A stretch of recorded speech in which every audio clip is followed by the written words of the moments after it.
बिस्मिल्लाहिर्रहमानिर्रहीम। अस्सलाम वालेकुम दोस्तों, एक नई वीडियो के साथ हाजिर हैं। चले अपनी वीडियो स्टार्ट करते हैं। आखिरकार 9 साल के बाद अमेरिका ने अपना सबसे बड़ा और सबसे महंगा एयरक्राफ्ट कैरियर ऑपरेशनल डिप्लॉयमेंट के ऊपर भेज दिया। जैसा कि आपको पता है कि अमेरिका का सबसे जो लेटेस्ट एयरक्राफ्ट कैरियर जिसको वो CVN-78 बोलते हैं, USS जेरल्ड फोर्ड, ये दुनिया का सबसे बड़ा एयरक्राफ्ट कैरियर है। 1 लाख टन से ज्यादा इसकी डिस्प्लेसमेंट है। अमेरिकन इसको सुपर कैरियर कहते हैं। इस वक्त अमेरिकन नेवी के पास 11 ऑपरेशनल एयरक्राफ्ट कैरियर्स मौजूद हैं। ये अमेरिकन नेवी का 12वां एयरक्राफ्ट कैरियर होगा और इसको इसकी फर्स्ट ऑपरेशनल डिप्लॉयमेंट के ऊपर भेज दिया गया। ये एयरक्राफ्ट कैरियर अपने सपोर्ट शिप्स के साथ, जिसके अंदर टाइकोंडेरोगा क्लास का एक बैटल क्रूजर होगा, 3-4 इसके अंदर आलेबर्ग क्लास के डिस्ट्रॉयर्स होंगे, सबमरीन्स होंगी, न्यूक्लियर पावर्ड सबमरीन्स होंगी, सपोर्ट शिप्स होंगे। उनको लेके ये नॉर्थ अटलांटिक की तरफ जाएगा। नॉर्थ अटलांटिक क्या मतलब? रशिया की तरफ जाएगा, नेटो फोर्सेस की तरफ जाएगा, यूरोप के अंदर जाएगा। और 10 साल के अंदर अमेरिकन नेवी की तरफ से ये पहला एयरक्राफ्ट कैरियर जो है उसको डिप्लॉय किया गया।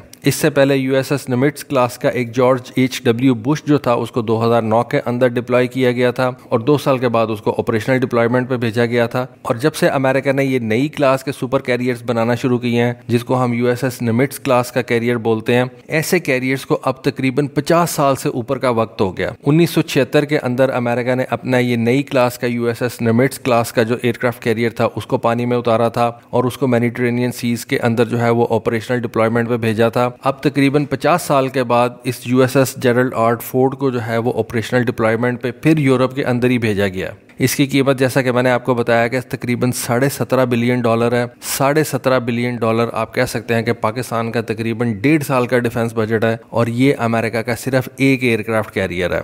इसकी डिस्प्लेसमेंट जैसा कि मैंने बताया कि 1 लाख टन की है और इसके ऊपर पुराने एयरक्राफ्ट कैरियर की तरह के सिमिलर साइज्ड एयर विंग्स जो हैं वो मौजूद होंगे। कहा यह जाता है कि अमेरिका के एक एयरक्राफ्ट कैरियर के ऊपर तकरीबन 65 के करीब F-18 जहाज़ों की कैपेसिटी होती है, जिसको वो प्लस माइनस करके कुछ हेलीकॉप्टर्स ऐड कर लेते हैं, प्लस माइनस करके वो E-2 हॉकाई जहाज जो है वो ले आते हैं। तो तकरीबन एक एयरक्राफ्ट कैरियर के ऊपर 65 से 70 जहाज़ों की कैपेसिटी होती है। अभी रिसेंटली मैंने आपको एक वीडियो में बताया था कि चाइना का जो पहला एयरक्राफ्ट कैरियर लायोनिंग था, उसके डेक के ऊपर उन्होंने 24 J-15 जहाज लाके खड़े कर दिए थे और उसके फिर उन्होंने वीडियो फुटेजेस बनाई और शो ऑफ फोर्स किया और अपनी पावर प्रोजेक्शन की। अमेरिका जब इस तरह की पावर प्रोजेक्शन करता ना, तो वो अपने एयरक्राफ्ट कैरियर के डेक के ऊपर लाके F-18 खड़े कर देता और एक एयरक्राफ्ट कैरियर के डेक के ऊपर एट ए टाइम 50 से ज्यादा F-18 जहाज जो है ना वो भी देखे गए हैं। ऐसी फुटेजेस जो हैं वो भी हमारे सामने आई हुई हैं।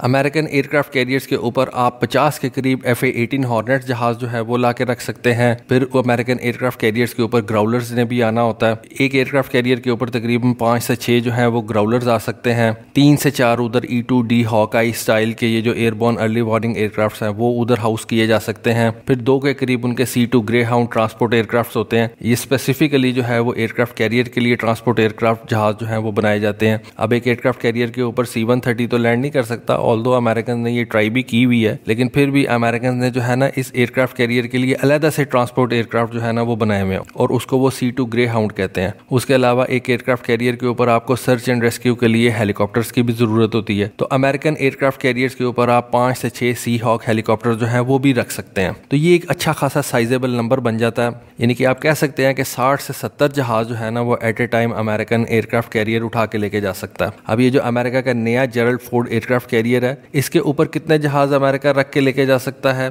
ये तो कभी भी वो रिवील नहीं करेंगे। डेफिनेटली ये एक सीक्रेट नंबर होगा, लेकिन आप कम से कम ये तो जरूर कह सकते हैं कि 50 से 60 जहाज जो है ना वो इस एयरक्राफ्ट कैरियर के ऊपर आप रख के लेके जा सकते हैं। दुनिया के अंदर कई नेवीज ऐसी हैं जिनके टोटल जहाजों की तादाद इतनी होती है जितनी अमेरिका के एक सुपर कैरियर के ऊपर वो रख के ले जाते हैं। दूसरा, इस जहाज की जो एक डिस्टिंक्शन है वो ये है कि इसके ऊपर जो है वो ई-मॉल सिस्टम लगाया गया। ई-मॉल सिस्टम जो है वो इलेक्ट्रोमैग्नेटिक कैटापल्ट सिस्टम होता है। इससे पहले जो एयरक्राफ्ट कैरियर अमेरिका इस्तेमाल करता है उनके ऊपर कैटापल्ट लॉन्च सिस्टम था। वो गैस स्टीम का सिस्टम होता है, उसमें स्टीम के जरिए से ना आप कैटापल्ट को ऑपरेट करवाते हैं। लेकिन ये जो नया सिस्टम है ना, इसके अंदर आप इलेक्ट्रोमैग्नेटिक सिस्टम के जरिए ذریعے سے کیٹاپلٹ کو جو ہے نا وہ آپ آپریٹ کرتے ہیں اور اس پھر کیٹاپلٹ کے اوپر جہاز کو لگا کے تو پھر اس کو ہوا کے اندر دھکیل دیتے ہیں. اور یہ جو ایئر کرافٹ جن کے اوپر کیٹاپلٹ لانچ سسٹم ہوتا ہے وہ اسٹو بار والی یعنی کہ اسکی جمپ والے ایئر کرافٹ کیریئر سے زیادہ بہتر ہوتے ہیں. کیٹاپلٹ لانچ والے ایئر کرافٹ کیریئر کے اوپر جو جہاز کھڑے ہوتے ہیں وہ زیادہ پے لوڈ لے کے ہوا کے اندر جا سکتے ہیں, زیادہ فیول لے کے جا سکتے ہیں, زیادہ بامبس اور میزائلز وغیرہ لے کے جا سکتے ہیں